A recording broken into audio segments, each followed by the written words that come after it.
wanted to show you a project that is fairly new, and this picture that we found this morning provides a little background. Now, right now, this is pretty much the same angle as the picture, and a lot has changed.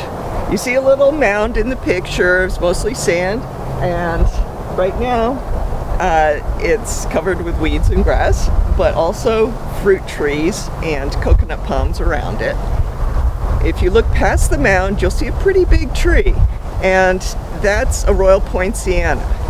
So if you look carefully through here, you can't see the Royal Poinciana. That's gone. That's part of what we'll be talking about in just a minute.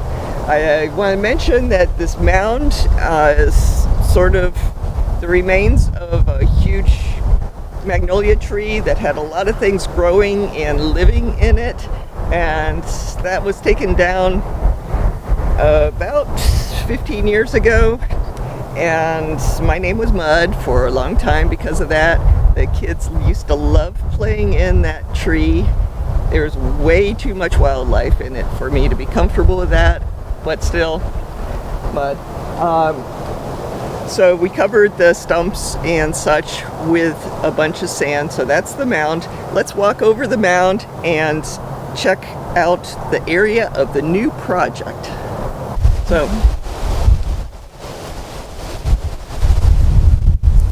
the lemon meringue tree, and after 18 years I finally figured out what to do with this. This came with the farm. I've actually just, I hate to throw things out when there could be a use. Only 18 years to think of it. So we'll put that into use in one of the upcoming videos.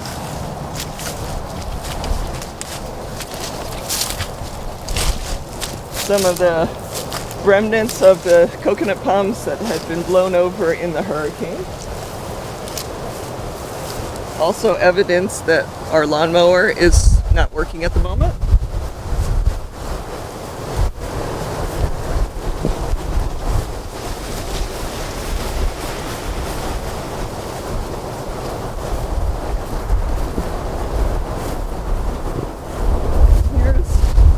Remnant of the Royal Poinciana tree. So this stump is actually what used to be that really big tree in the back of that picture. And Royal Poinciana just is a very soft wood. It decomposes very quickly. So when we cut this back, it wasn't too long before it started to rot, and now it's pretty much at the mulch stage. We could break that up by hand. But that was the first step, is to get rid of the Royal Poinciana. And then we started the process of getting this area ready for planting. So the previous owners had a nursery business that they closed and brought what was actually the son, one of the sons of the owners. And when his nursery business closed, he brought over the extra plants that he couldn't sell here. And this was actually in a 25-gallon pot, which, it's about like this. That pot went long ago. This was a very big tree. Royal Poincianas are beautiful for about 2 months out of the year, and they are a messy tree otherwise. And basically, it was wasted space.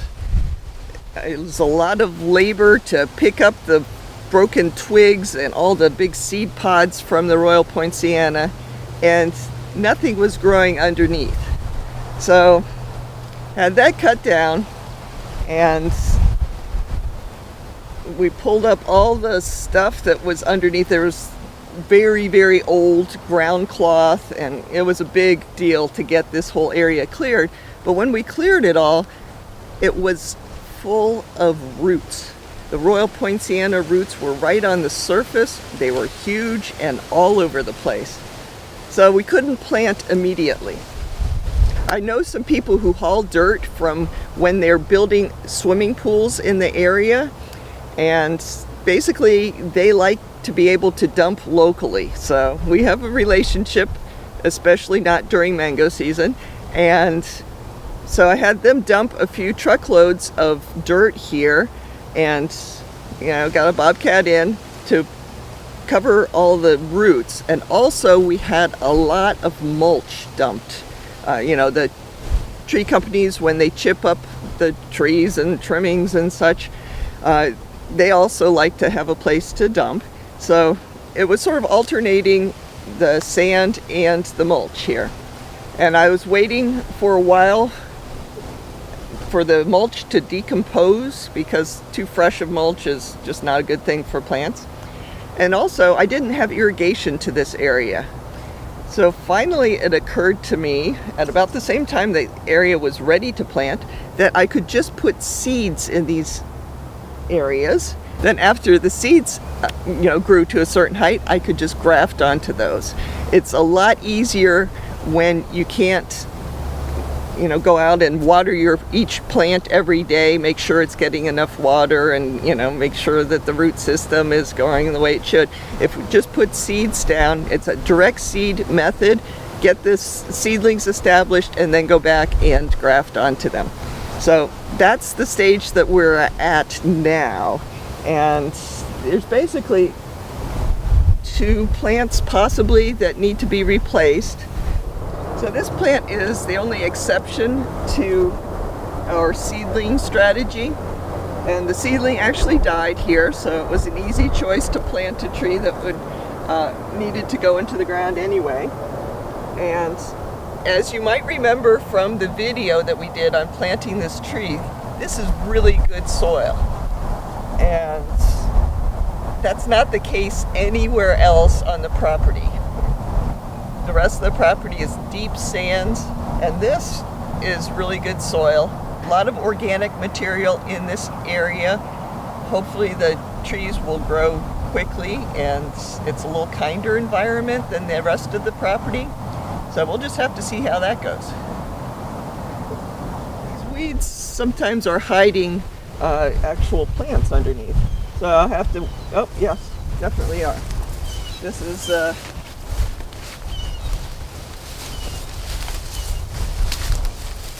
here's one of our mango seedlings right here, just sort of either a small variety or a slow starter. So basically my job is to clear out a lot of these weeds and then start grafting onto these seedlings. Now, of course we don't use Roundup or any other those weed killers, and so that's our excuse for having the place look like a mess, but it's pretty easy to clear out this kind of weed, and so that will be my next job, and this will turn into a productive area. We're very lucky to have almost 5 acres of property in this area.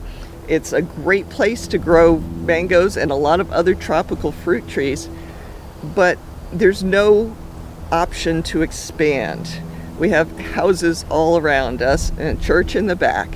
So my goal now is to try and maximize the area that we can plant and that will actually be producing fruit.